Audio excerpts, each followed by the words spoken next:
yaxshi boshlandi bu sevgi hikoyasi. Bugun parchalandi-ku sevgini tik qoyasi. Da esimda hammasi o'sha kungi qo'ng'iroq. Jahl bilan gapirardi har bir gapida qiynoq. Birdan baxt tiladi, mani hayotimdan ketdi. Balki o'zgarni ko'zladim, mayli manzilga yetdi. Bilmadim unga nima kam bo'lgandi o'shanda. Hamma havas qilardi faqat bizni ko'rganda. Esimda so'zlari, sevgi haqida she'rlari, shirin shakar edi bu yolg'onchi lablari. Qolib ketdi xatlarim unga yozilgan qancha. Bir-birimiz sevishimiz zahar bilardi barcha. Xayinda azob bilan yashab yurgan bir umr. Sevgimni qaytarma mayli, lekin yurakka tupur. Gapir, nimaga jimsan burro edi tillaring. Yonimdan yo'qol ket, ochilmasdan sirlaring. Ketgan qizaloq bu sevgidan yiroq.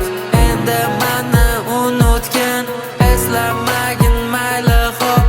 Alvido qizaloq, turgin mendan nariroq. Xiyonatkor qizaloq, ketgan hayotimdan nur. Xiyonatingdan yurak juda chuqur tirnaldi. Bu yarani azobi har kun meni qiynardi. O'ylanardim har kuni senga nima yetmadi. Balki mehrim kammadi, ammo borim bergandim. Da sevgini oxiri ayanchli yakun topdi. O'zgargandi u butkul xiyonatdaman topdi. Sevgimizni osmonida quyoshi mangu botdi. U bilmadi chin sevgini, o'zgaga bag'rin ochdi. Tunlar uyqu qochdi, faqat uni o'yladim. U bevafo hattoki meni bir zum o'ylamadi. O'zga bilan baxtlidir, yana o'zim qiynadim. Meni qadrim bilmadi, o'zgasini siyladi. Qani o'sha o'zgalar manchalik sevolsa, aniq tashlab ketadi bir kunni yig'lab borsa. Balki ana o'shanda yetarmikan qadrimga. U haqida eshitsam kulgim kelar holiga.